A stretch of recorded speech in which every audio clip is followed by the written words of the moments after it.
Shalom Yesharala. First and foremost, I'm to give all praises and glory to Yahweh, by Hashem, Yahweh Shai, by Hashem, Rucha Kodash. Double honors to the apostles and elders of Great Millstone. Peace and blessings to those Akim that's preached the word in all truth and sincerity, along to Israelite foreigner brothers that like the heathens. But the line of outside goes back to the nation of Israel. Which nation of Israel are you so-called Negroes, Latinos, and Native Americans through the prophecies and curses of Deuteronomy 28 chapter and throughout the Bible. So this is brother your call on my another video, and today's video will be entitled um, "Through Much Tribulation."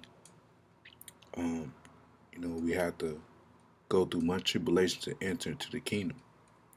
You know, which that's a quote from Acts 14 and 22. It's just a shortened version of what the scriptures say. And I just want to go into a lesson in regards to that. And Lord willing, you brothers and your sisters out there be edified through the spirit and power of Yahweh by Shemon Shai. Because catching hell is a rite of passage, being in his faith. The Lord, often chastises the sons that he loves, which is, the elect of the nation of Israel, because the Lord wants us to have a hardened spirit entering into Jacob's trouble. He wants us to um, be strong mentally, and that's what the trials and tribulations do in his faith.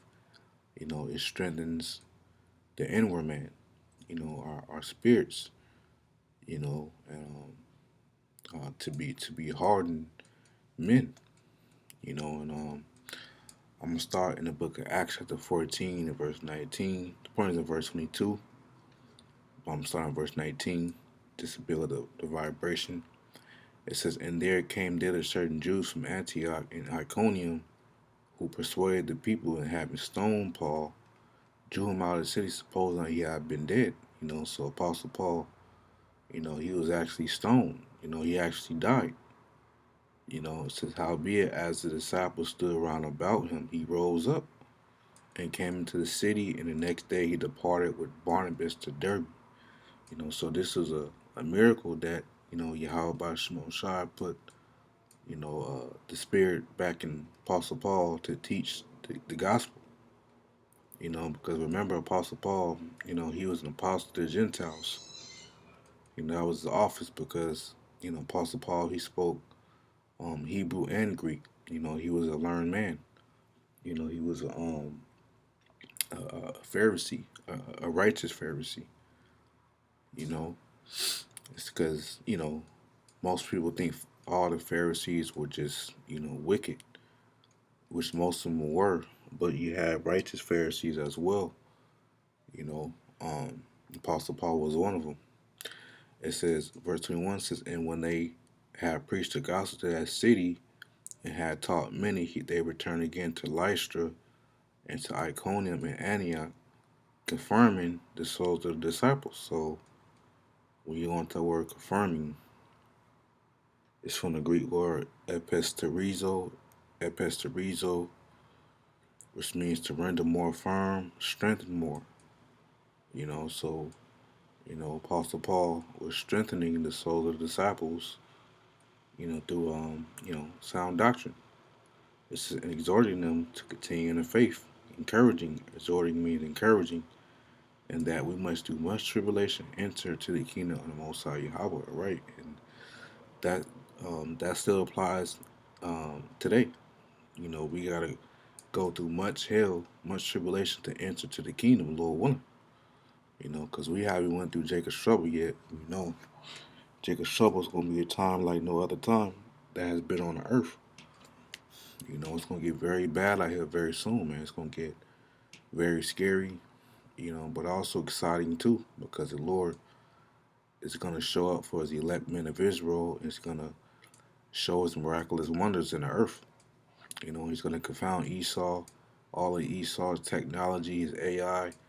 The Lord's gonna confound all of Esau's power on the left hand side, you know, and the right, the Lord's right hand side power, is going to be exalted, spiritual power, the angels, the chariots of Israel, delivering the elect, you know. So, the righteous is going to defeat the wicked, you see. And we go to Luke 14 in verse 25, it says, discipleship tested. And there went great multitudes with him, and he returned and said unto them, if any man come to me and hate not his father and mother and wife and children and brethren and sisters, yet in his own life also, he cannot be my disciple. Now, this doesn't mean that, you just, you go around, you hate your father, you hate your mother. Nah, it just means when you go into the word hate, you don't put them up, it means you don't put them above Yahweh Shemon Shai because you have a purpose now, which is the uh, Israelite man's purpose on earth. According to Ecclesiastes 12 and 13, is to fear Yahweh and keep his commandments. And the word hate is Misil, which means, let's see, to love less. So right here, Strong's definitions, to love less. So, you still, brothers got families. Brothers take care of their families, got wives, children, or a child. They got father and mother, you know, but what the scripture is talking about, what Yahweh Shah is talking about, is that you don't put them above the truth. You know, uh, you don't prioritize your family above the truth, above yet, which is, you prioritize this truth, which is you prioritizing Yahweh Shemon Shai over your family, because the Lord is the one that gave you your family, you know, and the Lord can take them away from you as well, you know.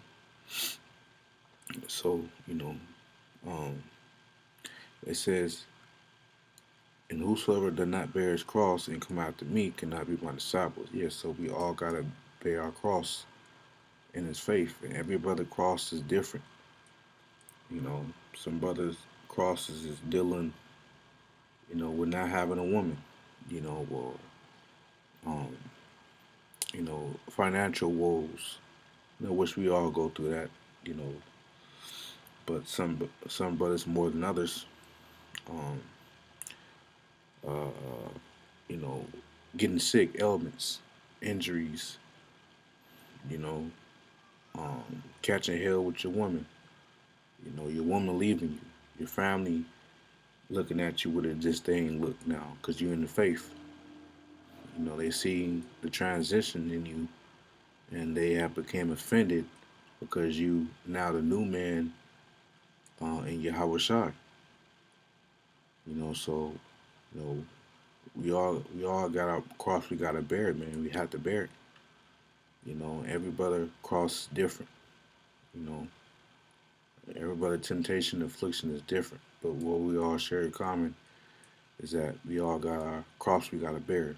It says, verse 28. It says, "For which of you intend to build a tower, sit it not down first and count the cost, whether he have sufficient to finish it." Yeah, because when you building a tower, you gotta make sure you have all the funds to build it, to finish the project. You gotta make sure you have a certain um, amount of and workers to build the tower. You gotta make sure you have materials, the metal and stuff like that. You gotta make sure um, everything is in order.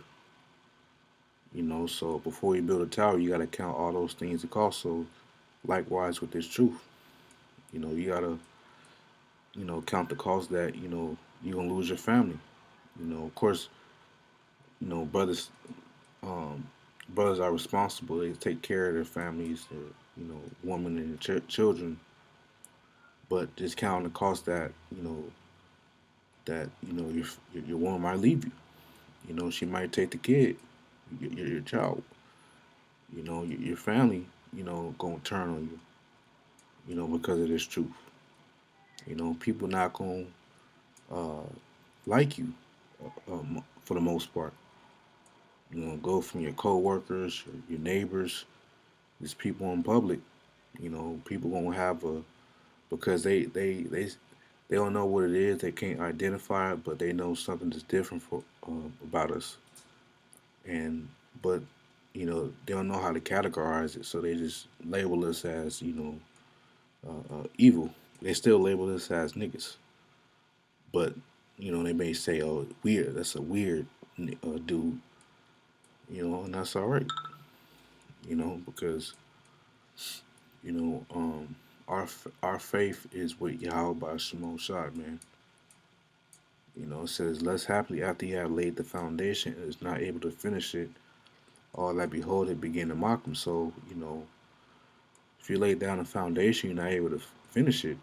That's a shame because you're supposed to finish the whole project. The foundation of the building and the actual building. You're supposed to, you know, all those supposed to be finished.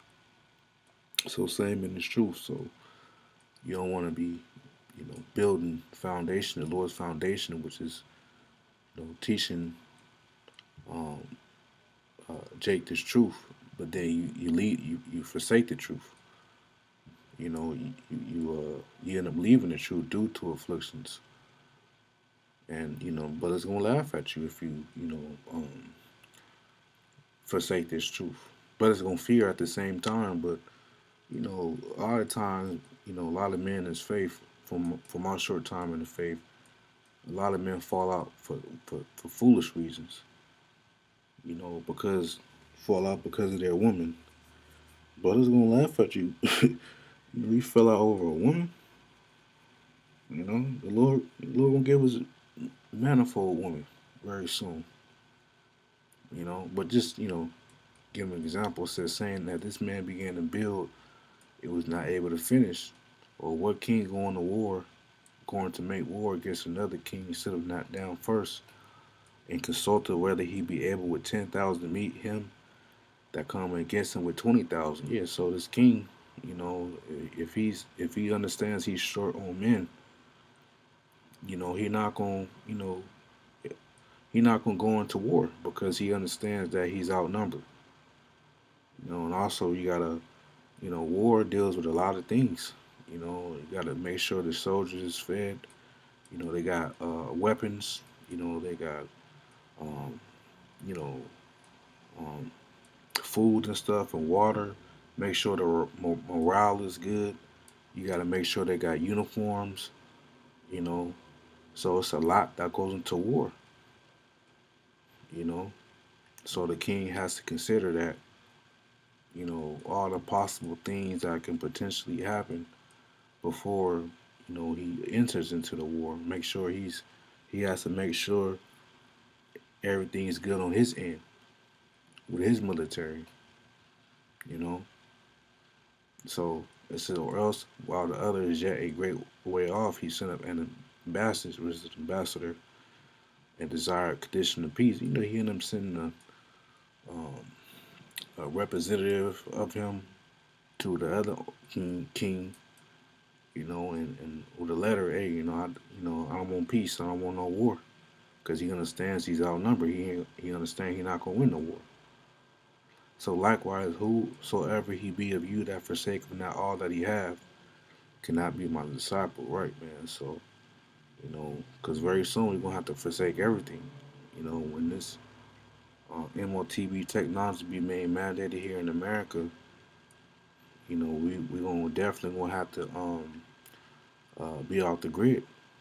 We're gonna have to forsake everything that we have grown accustomed to, these apartments, and we're gonna have to live off faith, off believing in Yahweh Shemon Shai, knowing that the Lord is gonna provide for us, man.